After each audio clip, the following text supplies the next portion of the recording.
Hello, everyone, and welcome back to Only Stupid Answers. This is a show where we answer your questions about movies, TV shows, comic books, Obi-Wans, celebrations, and more. I am DJ Wildridge. With me, as always, is Roxy Stryer, who is coming in hot off Star Wars Celebration. Yeah, look at my shirt, DJ. Let me see. That's awesome. It's cool, right? That's really cool. Did you get that there? No, Black Milk sent this to me, but I like it and I don't wear it often, and I'm in a big Star Wars mood today, DJ. Black Milk doesn't send me clothes. It's probably because I don't look good in clothes. What? No. You can't just make that blanket statement. You I just don't. They just don't send me clothes. I'm not a clothes boy. I don't know if they even make men's clothes, but actually, I don't even know in 2022 whether that's how we distinguish clothes. That's how we distinguish clothes now. Well, and I thought about that as I was making the joke. Well, Black Milk, and then I started thinking about all the people that Black Milk does send clothes. Like, this joke might not make any sense. Yep. Oh well, I committed. So today we, of course, talking about the premiere of the first two episodes of Obi-Wan on Disney Plus. We're going to be talking a little bit about Star Wars Celebration. It is Star Wars Celebration as of this recording, Roxy, is ongoing, right? Yeah, it's Thursday, Friday, Saturday, Sunday. Great. So by the time we record this episode and it goes up, there might be like a huge they might like release Patty Jenkins' Star Wars movie and we won't have talked about it. It does seem as if the biggest announcements are Thursday and Saturday, with Thursday having been the biggest announcements. Let's hope. But I think we're going to get a few more. I don't think we're going to get what you just said. Yeah, but we will see. They're gonna announce a deepfake Luke Skywalker TV show coming to Disney Plus in 2024. That's possible. Listen, anything's possible. So I guess for full disclosure, Roxy just said big announcements Thursday, Saturday. The podcast normally goes live on Monday. This episode's being recorded on Friday. Which segue? You can watch live on Patreon.com/OnlyStupidAnswers. If you want to do that. Also on the Patreon, we have a show that I do with Sal called Spider-Versity. We have now watched all of the Spider-Man movies, except Morbius. And we are now in the Spider-Man animated series, which is very cool. Holds up better than I remember. Or I guess better than I feared. And also, there is a producer tier where you get to decide what we talk about and what I watch. You all voted, and for what I am into next week, I will be talking about the show Arcane. That's the one you all voted on. And on Monday, I will be watching it on that tier. It's the $25 plus tier. And you can watch it with me if you so choose. I figured you all are voting on what I'm watching. Why not watch it with me? And if you listen to this show on iTunes, please give us a 5-star review. We'd really appreciate it. And if you listen on Spotify, we ask a question every week. Last week's question was, what other classic blockbuster deserves a belated sequel? This was in response to our conversation about Top Gun. Xavier Thomas said, I'm surprised we never got a Scott Pilgrim 2. Is it too late now? Scott Pilgrim 2 did not do great, if I recall, in the box office when it first came out. And so we're going to have to wait another decade or so until it's revisited. And everybody's like, actually, it was great. And let's make another one. And Yeshu Wazalewski says, it's tough because so many of them have gotten sequels and it isn't really a blockbuster, but maybe a sequel to The Iron Giant. Not that I want that. It's perfect as it is. And last thing, before we get into the news, the biggest news for me is if you go to hellbentcomicbook.com, Hellbent 2 is coming, the sequel to my Kickstarter comic from last year. There is a pre-launch page already live that you can go in and sign up so that you get a message the second the campaign goes live. That's hellbentcomicbook.com. The journeys of Jesse and Nick continue. There is more violence and sex and discussions about prejudice and stuff like that. So we're covering all our bases. We're doing meaningful, touch your heart stuff and big bombastic horror thriller, spooky monster stuff. So if you're into that, please go to hellbentcomicbook.com. It takes a lot of effort. A lot of my collaborators have done a lot of incredible work on this comic. And it also takes a lot of money to make a comic. So it would mean the world to me. It would mean so much to me if you go to hellbentcomicbook.com, sign up for the pre-launch page, and then support it when it goes live. DJ, We did it. whoever's mowing their lawn next door did not want you to get through that. Well, on my end, I can't hear it. Good. I kept muting. I was like, it felt like the more important what you were saying was, the louder they got. I was like, this is. They knew. They're like, we're going to stop them. So before we're going to talk about Obi-Wan. Before we do into that, Roxy, you were literally coming, you are scooted in through the door out from Star Wars Celebration. Yeah, you can hear it in my voice, which is good because I am filming a lot of things today. Oh, good. Great. How was it? How was it? Tell us about it.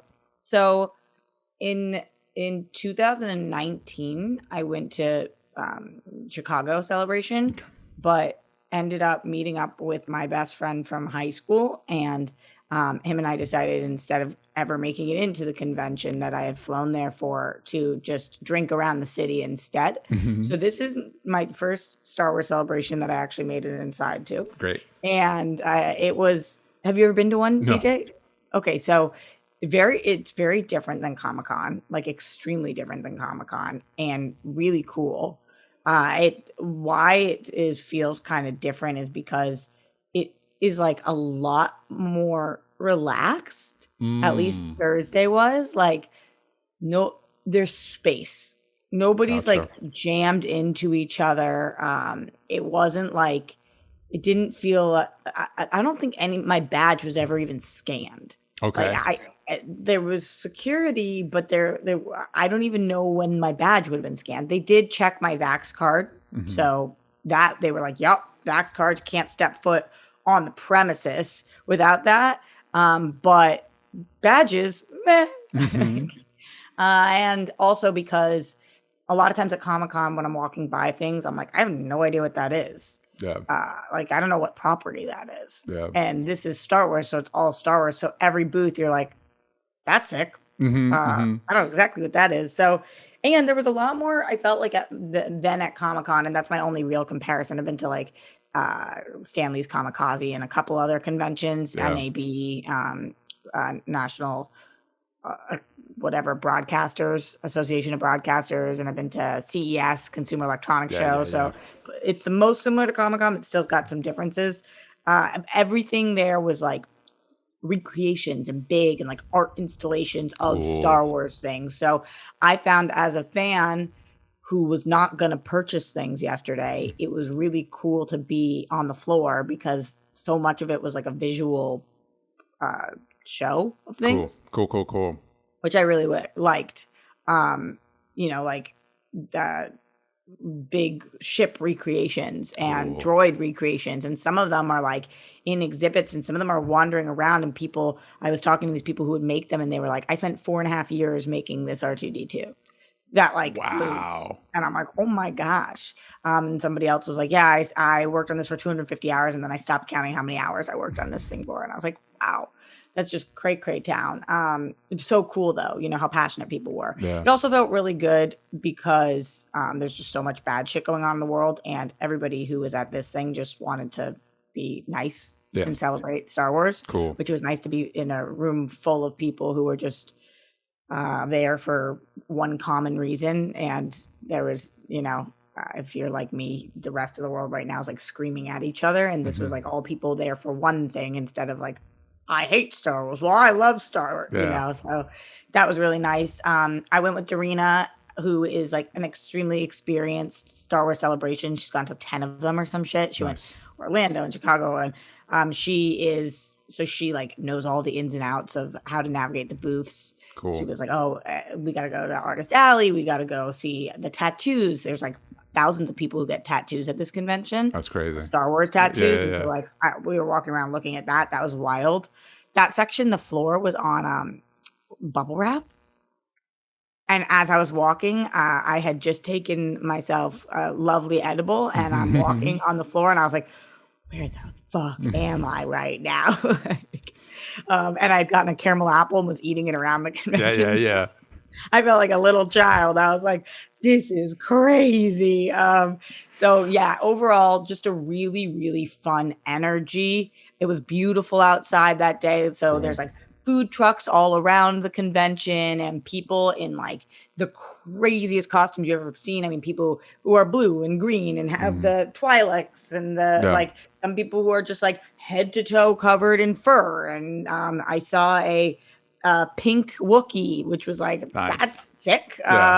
Or, you know, people who just completely, I saw Gator, which was gay Vader, who was Vader in a rainbow flag. Love it. And it was like all the costumes that you're just like, you are creative as fuck and I adore you. Like people who were bounding, which is like, I'm kind of like this character, but in street clothes and just such a fun vibe. And yeah, just really, really, I loved it. I thought it was awesome. Couple follow-up questions. Yeah. So Celebration is not annual, right? It's like every once in a while. I believe that it is intended on being annual, except for in COVID it was not. Because I think that Orlando, Anaheim, and Chicago were back-to-back years, but I'm not positive. It might be every other year. Okay, yeah, I want to say there was something I heard that it was something like it wasn't annual, but I don't know. I also want to revisit the bubble wrap situation on the floor. Did we get confirmation on why that was the case? I don't know. It was so weird. Like some areas, the floor was carpeted. Like they put down a specific carpet. Yeah. Some of them, it was like outlined. And this one, it was like you knew you were in the tattoo section because it was bubble wrap. Because at first, my instinct, when you told me that, I was like, well, maybe because of spillage. And then I was like, but why? That's plastic. Why bubble wrap? So many people have been walking there all day, DJ, that it was no longer even Damn it. The bubbles were like pretty popped. But so I was walking around trying to find the bubbles to still pop. Yeah. It was wild feeling under your feet to the point where when you were no longer on the bubble wrap, I was like, what just happened? Mm-hmm. There was also a whole different side of this convention similar to Comic-Con, like the Hall H of it all. Yeah. Which I did not partake in yesterday because I didn't want to spend my one day there in a 3-hour line waiting to go see Obi-Wan a couple hours early. Yes. Good. I co-signed that decision. I would have honestly been pretty bummed had I done that because Obi-Wan was playing episode 1 and 2 for people who got into it at 7:00. Yes. So you had to go there in the morning to wait. And then you had to be there again by 6:00, an hour before, to get in to the 7:00 screening, which then Disney Plus dropped Obi-Wan at 9. Yeah. So it was like those people, like their day was dedicated to seeing Obi-Wan 2 hours prior to everybody else seeing Obi-Wan. Well, and even then, I think about the one time I got to do Hall H was when I was working with Screen Junkies. And it was very cool. Was it cool enough to have waited in a line all day? No. Right. And some of my friends, are media and they figured it out without having to do that. So great. And also there is something to be said about watching those episodes in a collective, massive thousands of people. Like that's pretty fucking cool. That all love it like you do, the communal effervescence. Yeah. That's sick. But like that had to be your day. Like you were like, that's what I'm doing. And I was very much like, yes, in between every hour I spend on the floor, I'm actually going to go grab a drink at the bar and I'm going to mingle with my friends who have flown in here that I haven't seen in a while. Yeah. And I just think that like there's a bunch, there's so many ways to con. Mm-hmm. There's a lot, and there's a lot of ways to celebrate. And so there were different things like that. There were also big panels where like they initially released the Cassian Andor trailer. Yep. And then they would play it on the stage at the floor. Okay. And actually, Hector Navarro was on stage there. I saw him for a minute, which was great. Christina Ariel, who just came on the World Girls recently, she was on stage there too, and she was awesome. There's these two people, Anthony and Andy, who I guess are two big Star Wars people who it's not my property necessarily, so I didn't know who they were, but they're interviewing different celebrities and revealing different information. So like if you weren't in the panel watching the trailers, like 5 minutes later, they would play it on the floor and there was no there was no line for that. So I was like, oh, I'm just going to go watch this on the slightly smaller screen on the floor with everybody standing. that's my MO for this. Yes. Yeah. I think that's totally great. And it's also cool too to hear that how positive it was, because I know online, not that that means anything for anything, the Star Wars fandom can be, let's say less positive. So Yeah, it's good that's that kind of what I was expecting, Okay. DJ. I was like a little nervous because luckily Doreena's super not gatekeepy about Star Wars, and so there's some shit that I don't know, Yeah. and she was like explaining it all to me, and other people who were hearing things were like, "Oh, this ship is like," they wanted to talk about it. They weren't being gatekeepy or annoying, and I was very surprised with that because I find specifically Star Wars fans. I want to say the most, but that's not true with recent developments in other cuts. Don't worry. All the fandoms will become like this someday. It's something to look forward to. Yeah, but it was really truly like these fans were stoked to be there, DJ, to the point where I was like, wow, there's definitely some Han and Leia's out there that are just gonna like bone after this convention. Like it was like kind of like a love fest, you know, and people like going up to people like, oh, I love this is so cool. So that was really nice. I've never had a Star Wars experience as positive as this. Great, perfect, and I think that I take that as a sign, as a reminder that no matter that the Twitter's just not the real world, and it's not how people actually interact with each other. DJ, like I think you would have been like, this place rocks. Yeah, like it was very chill and cool. And I know I just did a whole 15-minute spiel about it, but I was like really not knowing what to expect, and hopefully this is what it's always like for people who want to go in the future. Very cool. Very, very, very cool. You were speaking of some of the news, and we have a few of those in here. So we talked about the Andor trailer. You saw that. Did you have any feelings on the Andor trailer? I really liked it. Yeah, I really liked it. I just thought it looked so cool. Visuals of it, like, whoa, that looks like different and awesome. And kind of in some ways reminded me more of like Blade Runner or like something. I don't know. It had a different vibe to it. So, and we confirmed it's 5 years before Rogue One. 5, 10, 5. Here are things that I'm not good at. Years, planets, whatever it's called, republics. Yeah. Oh, dude, I have a question in Obi-Wan episode 1. Like we're talking about the Senate. I'm like, wait, is that still I thought, didn't we get rid of that? Wasn't that the whole point? Are there still senators? Anyway, whatever. I don't know. I am definitely not the one to answer those questions. And then I know there's a big light spoilers right now. I know there's a big character death that I was like, wait, did this character die here? And I don't know because I didn't watch the series that they're a part of. I'm like, wait, can we do that? I'm sure. I mean, whatever. Anyway, we're getting ahead of ourselves. I thought it was fine. I think my issue with Star Wars, and this will become a bigger thing as we talk, my issue with Star Wars in general, but also specifically with trailers, just because of the way trailers work, it's like, hey, here's Star Wars things. Like, here's the aesthetic. Here's the helmets you recognize and the ships you recognize. And it's like, well, I don't care about any of that. So, like, what's the story? I think we're going to we're going to talk about the Thor trailer in what we're into, because we've got so much to talk about in the main episode. I put the Thor and the She-Hulk trailer in what we're into, but I actually liked the first Thor trailer more because it was more like, hey, here's what Thor is going through. It's like I kind of don't care about like the fan servicey things. Like, what's the story? Like, I don't have a huge connection to Andor, so like, where is he going? What are we doing with him? Like, what that interests me more than like, hey, here's cool looking stuff. It's like, yeah, well, I mean, but it all looks kind of cool now, so that's less impressive. It does all look cool now to me. We get Mandalorian season 3 is coming in February 2023. Ahsoka does not have a hard date, but it is also coming in 2023. And we also got the announcement of Star Wars Skeleton Crew, which is starring Jude Law. But it is apparently, from what I got, is focused on a younger cast of characters, and it is being produced by John Watts along with, I don't have it written down here, but I believe it was Dave Filoni and Jon Favreau. So it was interesting because before I heard about this, I was at the bar and a couple people said, oh, they just announced Star Wars Kids Show. Which apparently it's not, it has kids in it. It is not a kids show, apparently. So people kept saying that, and I was just like, what do you mean? And they're like, yeah, it's a kid's show. And I was like, isn't all Star Wars supposed to be? Okay. I feel like we've just decided because our generation had new movies like multiple times that were like, these are for us. And it's like, No, Not really. Well, it's a similar thing with the comics. Is that somewhere around the 80s, we decided that comics need to aggressively target 30-year-old men, and it's like, yeah, but that's not how any of us discovered it. So I'm not saying we shouldn't have that. I'm glad we do, but it shouldn't be all of it. Like it shouldn't be the whole thing. I mean, not to tailspin us into a completely different conversation. I'll keep it brief, but I said this to my friend the other day. I was like, as much as I love these Marvel movies, it's super fucked up for kids. Yeah. We're like, if you want to get into this, you have 40 movies and TV shows you have to watch in order to see what we're going to do in this next phase. Like, at what point do we start fresh for them? Yeah. We're just deciding like our generation matters most with these. Yeah.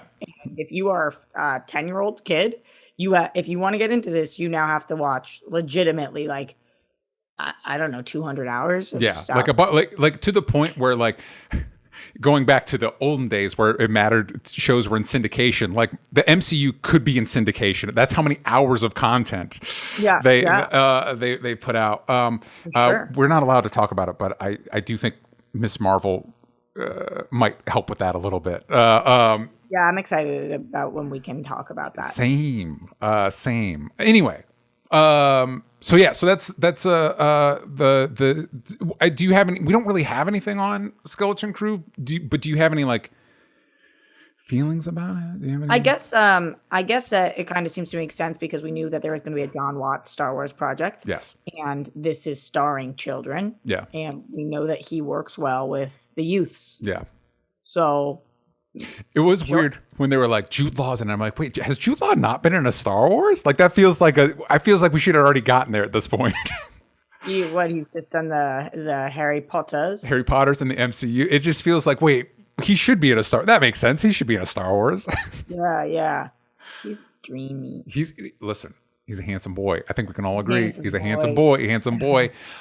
So before we get into Obi-Wan, we're going to go on a quick ad break. Ad break time. Okay, so we're back, and we are going to talk about Obi-Wan. However, Roxy mentioned all the stuff going on this week, and I would have felt personally kind of disingenuous not touching on it. But this is an entertainment show, and I do think where those overlap is Quinta Brunson, who's the star and showrunner of Abbott Elementary, a show that Roxy recommended, and I watched and is excellent. It's so good. She did a tweet that says, "Wild how many people have asked for a school shooting episode of the show I write. People are that deeply removed from demanding more of their politicians that they've elected and are instead demanding, quote, entertainment. I can't ask, quote, are you all okay anymore, because the answer is no." And of course, this is in response to the Uvalde shooting that happened on May 24th, where 19 students and 2 teachers were fatally shot and 17 others were injured. And the question I wanted to ask you, Roxy, that this tweet made me think of, and the fact that we do an entertainment show, when it comes to entertainment, scripted stuff talking about scripted stuff, is what responsibility do those things have in response to stuff like this, if any? Does that make sense? Yeah. I think zero. Mm-hmm. I think zero responsibility. Yeah. But I also think that it's okay for some shows to try to tackle issues that are beyond the scope of their show at times. Like, we have seen shows take on very serious issues that are more comedic shows when they have to, or when they choose to. I don't know what I think. Like, I'm trying to think, the people who are asking for this, what are they really asking for? It's a good question. Like, do they believe that not enough of the world or country knows what the problems are, and that putting it on this is a big enough platform that more people will have to watch what something could look like, and that will help policy change? Yeah, because that's kind of wrongheaded on multiple levels. Right. Because if not that, which I don't think makes sense, then why do they actually want this? And part of me is like, because I think we sensationalize the most horrible things that have happened to our society. Yeah. And if that's why people want it, then that's kind of disgusting. Mm-hmm. So it's just a little confusing to me we're not talking about like how we now have the Manson murders, or like John Wayne Gacy, like those whatever it is, decades later. Mm-hmm. We are talking about something we are currently living in, that we have been living in for, I'm going to say 10 years since Sandy Hook, but a lot longer than that. Yeah. And I just am very like, when I hear things like this from society, I really try to think like, why would somebody want that? Yeah. And I'm not saying that in a judgmental way. I'm saying that in an honest to, like, why is there a demand for that? What is because people feel like they have no other control, and that they are calling their legislation and they are unable to make a difference. And so this is something they feel like they can do. Yeah. Or are like, what are they trying? Yeah. I guess it's just what is that for? I feel like for the bulk of it, you're probably right on the money in that they feel like Quinta Brunson will be more open to tackling this than our legislation will, which is bleak on multiple levels. But also, and it becomes of want people to be more aware of the issue. But we all are. Who is unaware? Yeah. Like at this point, I don't think the problem is that there are certain issues where it's like, for example, ICE.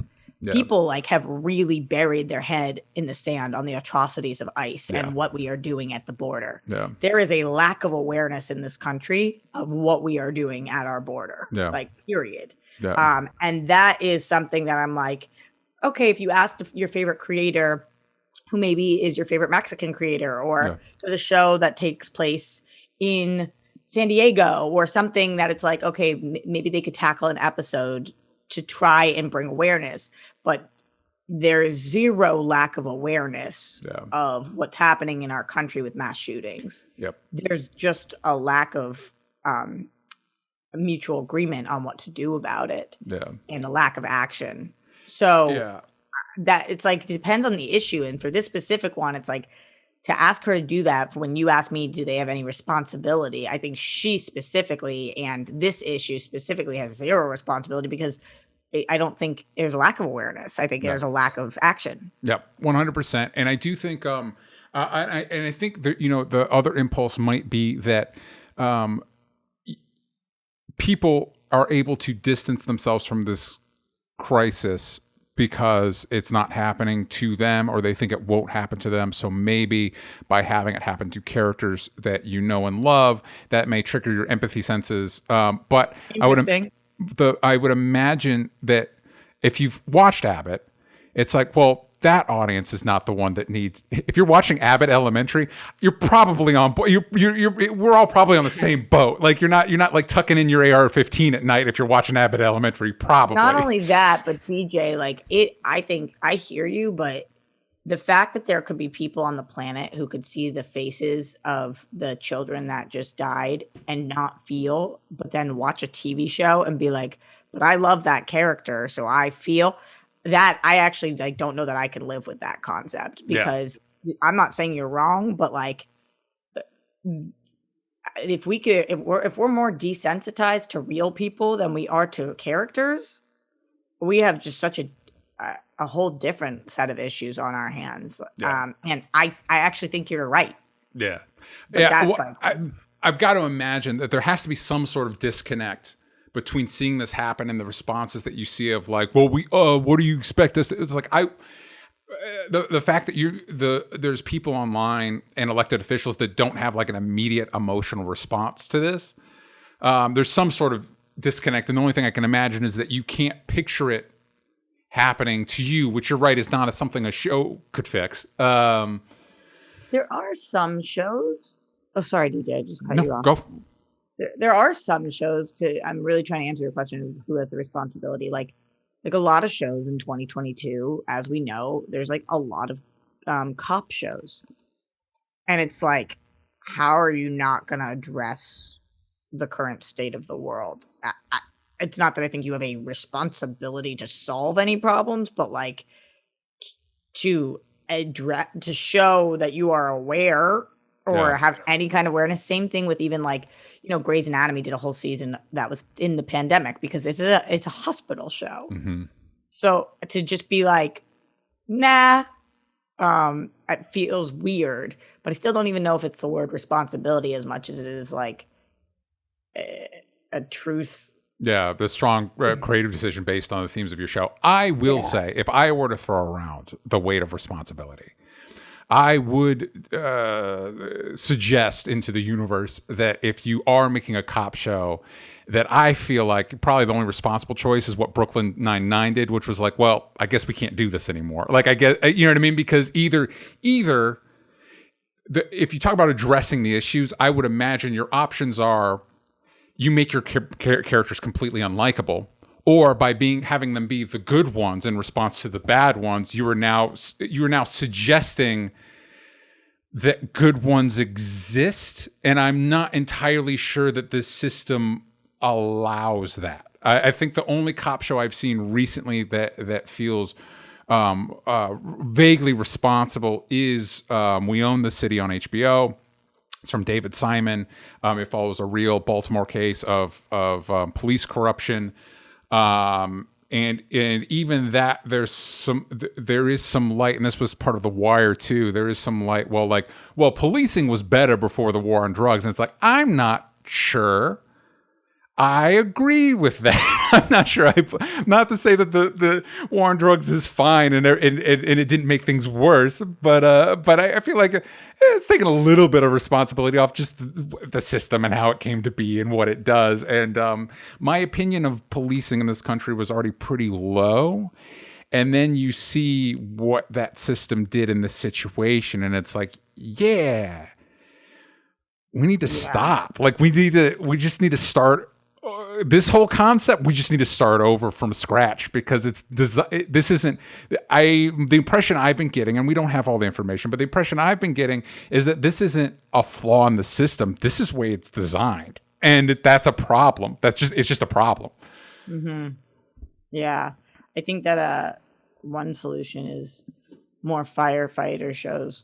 Yeah, I mean, firefighter shows. I would recommend, there was an art, I think it was Mill Magazine did an article with artists as they tried to imagine alternatives to our current policing situation, about like mental health first responders and stuff like that. And it's like, yeah, man, like, do something, create a show that imagines, it helps people imagine a better future, because I think a problem we run into is that we don't know where we could go. Exactly. Because we're not given those tools. We have a lot of shows that are like, here's the problem, here's the problem, here's the problem. There'd be benefit in shows of like, here's how we could solve that. Here's what solving it could look like. So that the people like me and everybody else will be like, oh, well, why don't we try that? Like, why don't we, you know what I mean? Why don't we give that a shot? Like, what if there was a show about what Australia did? Yeah. You know, and like there is a episode about handing back your guns, so that people could even visualize what that could conceptually look like. Yeah.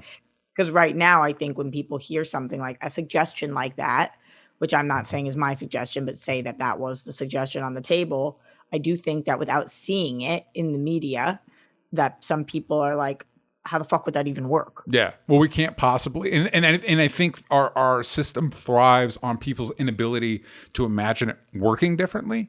So maybe something like that. I don't know, but I do think, and just as far as the media landscape, I believe it was the Yankees and the Rays were playing baseball yesterday, and their social department, instead of posting about the game, posted facts about this. And it's like, I think I do feel like we need to do something, and that kind of falls on everybody. But I assume, like probably most people, I don't know exactly what that is, but we can't keep doing this because it's not working. It is the definition of insanity. It's not, what we're doing isn't working.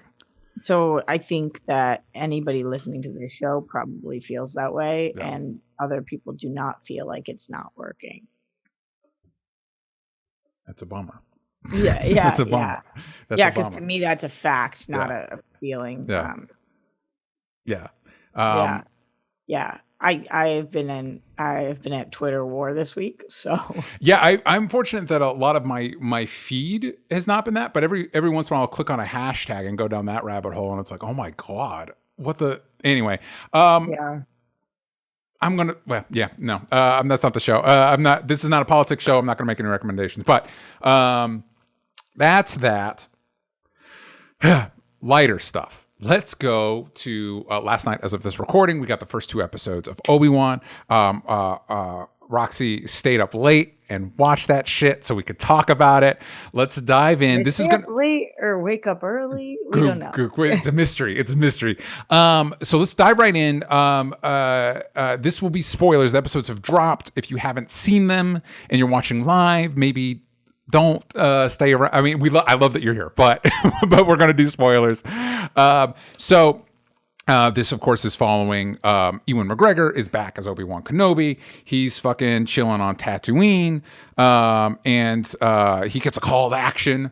But before we get into that, Roxy, it seems like Roxy, you and I have different opinions on that. How did you feel about you were I think it's safe to say you are a bigger fan of the prequel movies than I am. Yeah. So I feel like you're more primed to enjoy this show. So I want to know how did it make you feel? I loved this. I loved this show. The thing that you hear me say, this is full spoiler right now. Yes. Okay. The thing that you guys hear me say all the time is that I am obsessed with our original characters too. Yeah. And so like, not only was the show such a victory for me because Obi-Wan, mm-hmm. and not only do I know that I'm getting Hayden, yes, which is already huge wins for me, who is a person who likes to see the characters I know. Yeah. But then, in the best reveal possible, I realized the plot of the show is about Leia, mm-hmm, mm-hmm, mm-hmm. which I had no going into it. I was at the bar and people started coming back from the screening. Yeah, and they were like, "There's a character in this that like I had no idea that was in this," and I was like, "Who could they be talking about?" Mm-hmm. Like, and I was like, "Are they talking about?" They can't possibly be talking about Vader because everybody knows that. Who could they? It's not like Mando's going to show up. He'd probably be a kid at this point. Yeah, it's just like, what could it like Yoda? I just couldn't figure out what people were talking about. Mm-hmm. And then when I saw it, I was like, wow, I'm so interested in this. Yeah. I think that it's essentially like Leia is Grogu and Obi-Wan is Mandalorian. Mm-hmm. And I loved that storyline. And I like Baby Leia more than I like Grogu. Yeah. I know those are fighting words. But also Baby Leia has like a personality. she has opinions on things. She's sassy. Yeah. And she's sassy and she's a little like, I get it. She's skeptical. Yeah. Like, wait a second. I'm smart. Who the fuck are you? Mm-hmm. What is this? I'm running. I'm not doing this. And I thought that her whole thing, I was like, oh, I'm super down with this. Yeah. So while it definitely the first 2 episodes lacked action in some ways, which I know is a complaint from the people, I was just so excited by the characters and where this could go, and seeing Obi-Wan and exploring and jumping around from different planets and not just staying in one place. And I was like, wow, they made this for the me's of the world for sure. Yeah, and I think the Leia decision is smart for a couple reasons. One, they do a good job of capturing that character's voice. I did have the question: is it capturing Leia's voice or is it capturing Carrie Fisher's voice? Because it's like Leia is sassy in the movies, but not Carrie Fisher sassy. This felt like Carrie Fisher sassy. I'm fine either way. It's not like a no. But it also does help, like. Because it is kind of bullshit that he's like pawns off Leia to Bail Organa, and then he's like, well, I'm going to watch Luke. He's the one that matters. And so like this show feels like an answer to that. It does raise one of the things that kind of kept me from engaging with the show, because there's almost no stakes. Like, I know Obi-Wan makes it to the episode 4. I know Leia makes it to episode 4. I'm not particularly excited for Obi-Wan and Vader to fight because I've already seen that twice. And it's not like this is going to be the one that ends it, because I've seen the one that ends it. But you're not excited for Obi-Wan and versus Vader? Even No. after, like, how did you feel in that scene when Obi-Wan is hiding Yeah. and he finds out that Vader's still alive? Did he not already know that? Could you not tell that that was a reveal No, for him? I know it was meant to be a reveal, but I was like, okay. I mean, I think Ewan McGregor is good in that scene. There's moments, like there's a moment where he's getting ready to get on a ship, and we spend some time on Ewan McGregor's face, and it was like, oh, this is why we're doing this, because we like Ewan McGregor and we like Ewan McGregor in this role, and it's not like there's a story here. It's just, hey, here's more of this thing that's fine, that's good, but it in that sense, and I do want to say that, as you have said before, I don't want to yuck somebody's yum. That's not what I'm trying to do here. I will say, however, caveat, that Star Wars is like the biggest franchise in the world. So I think there's merit in sometimes pushing back a little bit, for people like me to push back a little bit, which is not to say the people that do like it shouldn't like it. That's not what I'm saying. But like, it's the biggest franchise in the world. You could do more. You could try. You could be a little bit more daring. Like Better Call Saul exists, and that's a prequel with a character who already know that ends up, and it was able to craft a story out of that is engaging and unpredictable. We're halfway through the final season, and I have no idea where it's going. And so it's like, Star Wars, you could do more. You're the biggest franchise in the world. Let me ask you this. Did you have any awareness? What was your level of awareness? Because I this is a genuine question, not me trying to quiz you. I don't know the answer. What is the general awareness that this story took place? Like, do people know that Obi-Wan had to rescue Leia in this situation? And do we know how we get Leia to safety? I'm not that I am aware of, because like you, I didn't even know she was in the show, and so I thought that was a good. I was more excited to see Bail Organa back because I like that actor. So it's like good for you getting that Star Wars check. But I didn't know Leia was going to be in the show. I didn't know about the story. It does kind of make sense in that Leia did reach out. I mean, the whole inciting incident of Episode 4 is that her reaching out to Obi-Wan. Help me, Obi-Wan Kenobi. But it's just one of those. I think when you have a prequel, so using the Better Call Saul example. I know Saul is going to make it out of Better Call Saul because of because of Breaking Bad.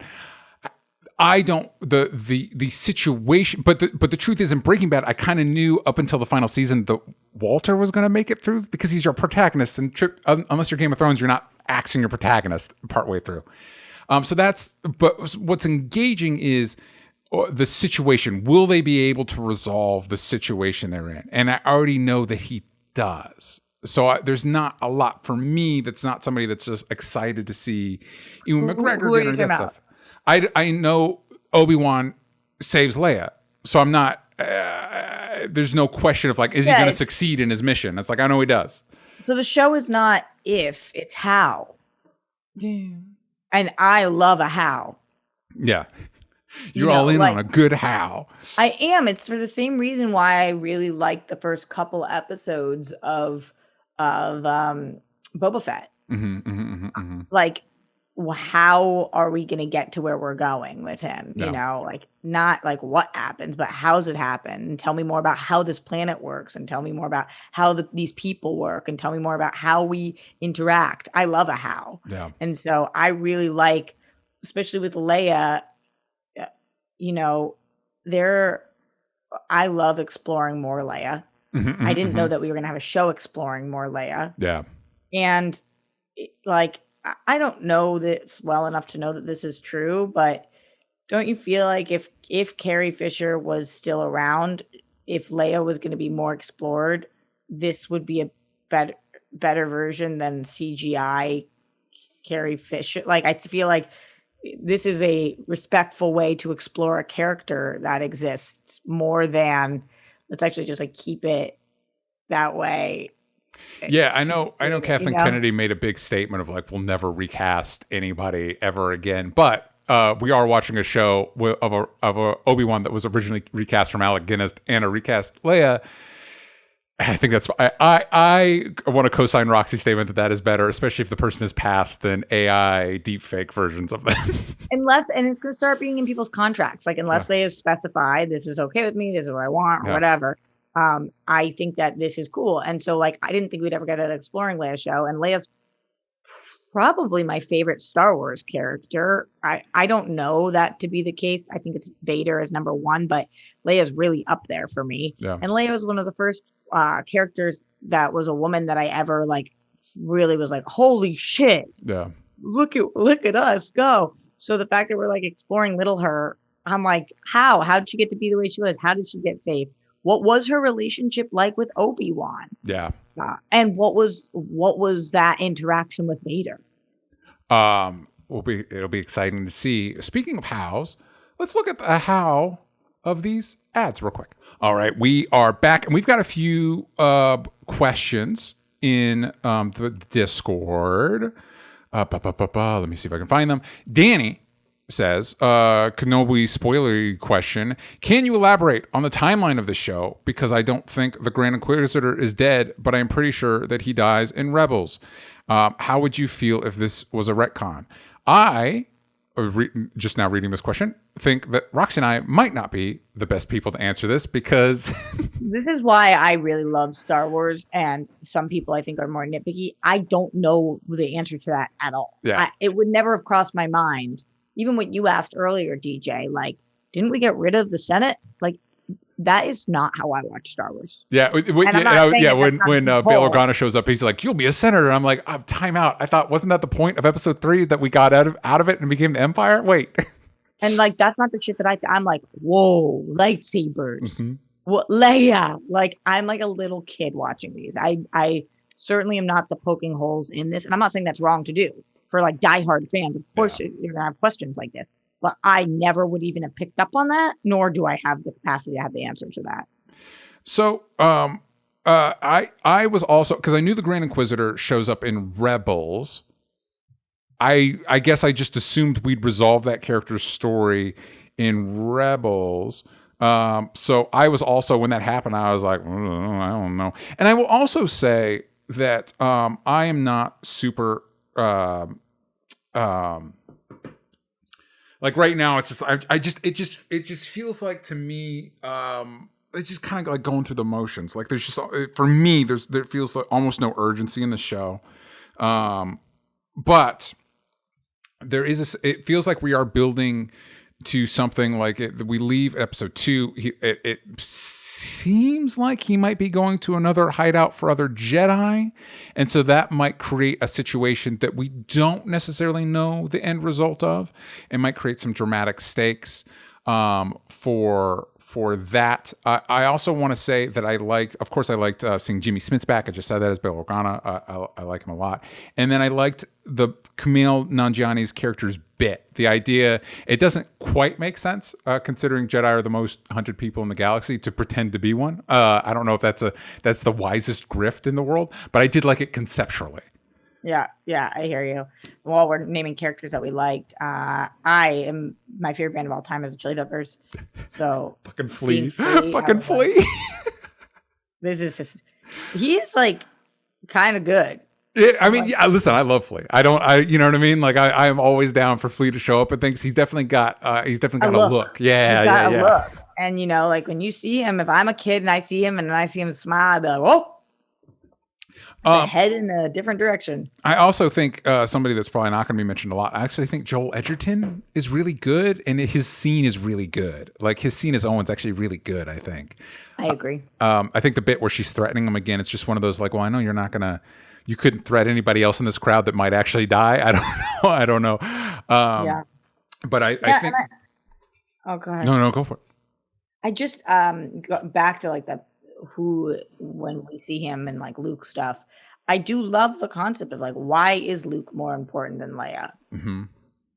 Like why? Because we didn't know in episode 4 that she was Luke's sister. we didn't know to begin with.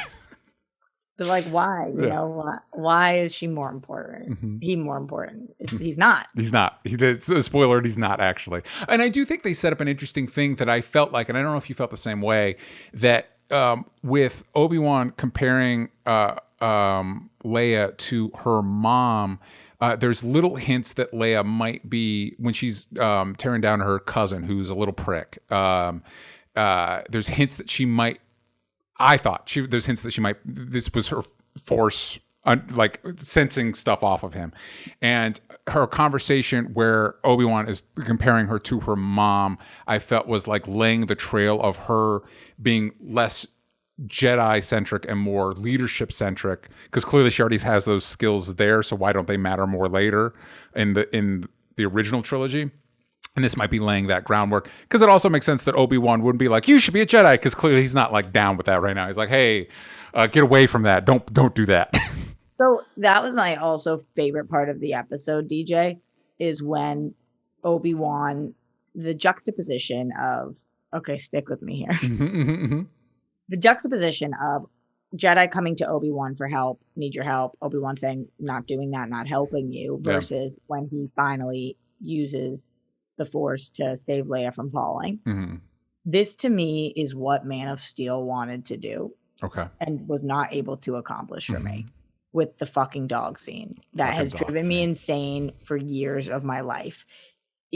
If he did this because when he was approached by a stranger, that stranger wasn't in immediate in front of him danger. And if they had been, my assumption is that he would have saved him too, because like that's who Obi-Wan is. Yeah. But then when he sees him hanging, he realizes that he didn't do anything. And then when he sees Leia going, he's like, I don't care if I'm found out. I have to save her.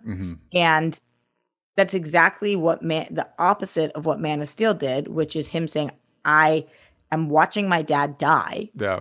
But I'm not going to get found out. And that's not what you do when you see somebody dying. Yeah. Like if you're a good person, if you got it, then that is not the choice that you make. Yeah. Even if that person's told you, don't come save me or whatever, like it's not the choice that you make. Also, it's a dog.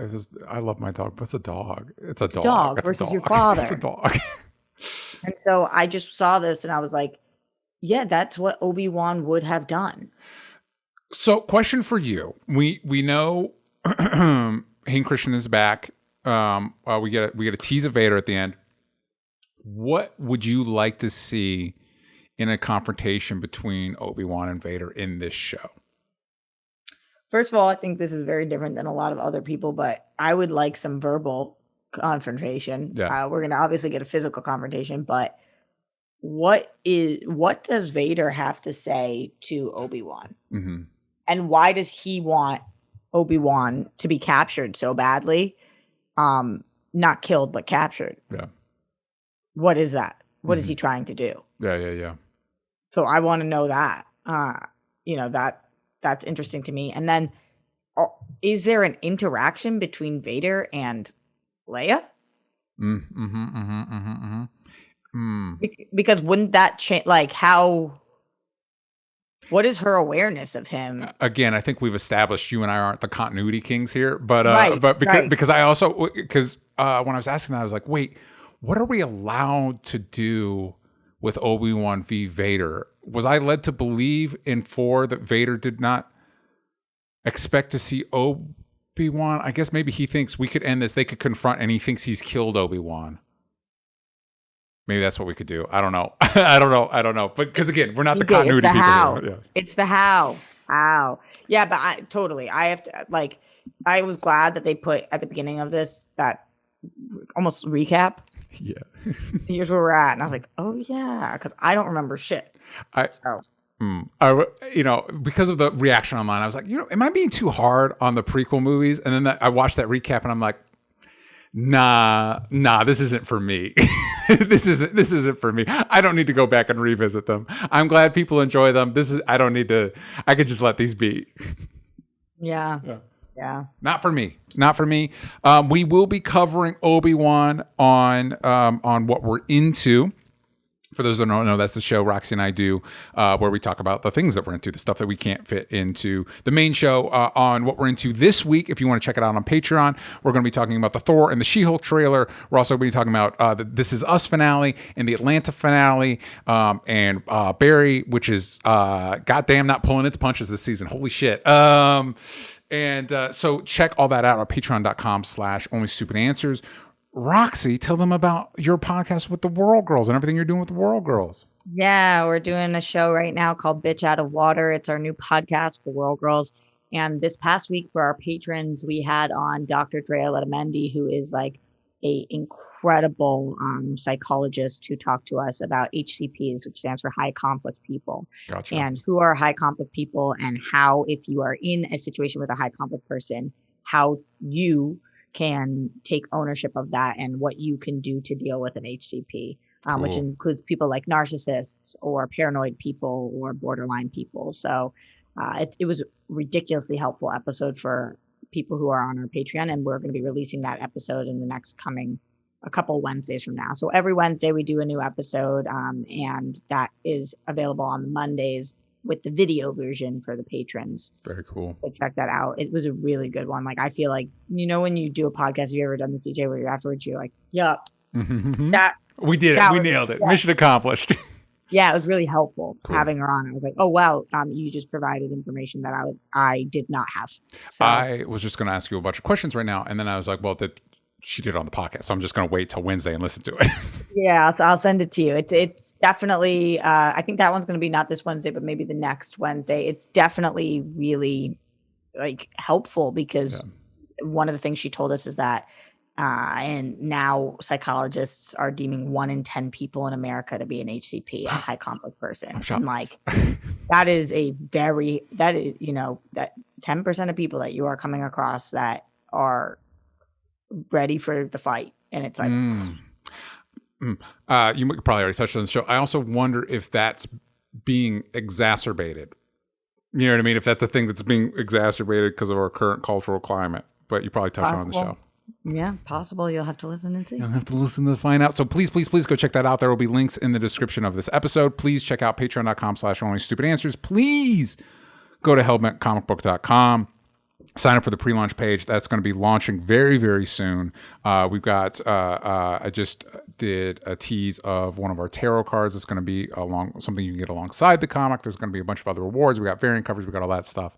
Very, very cool stuff. So go to hellbentcomicbook.com, and you can find this show on social media everywhere that matters at Only Stupid Answers, but on Twitter. You can get the vowels from stupid. And you can find me at DJ Talks Trash, and we will see you all next time. Bye, everybody.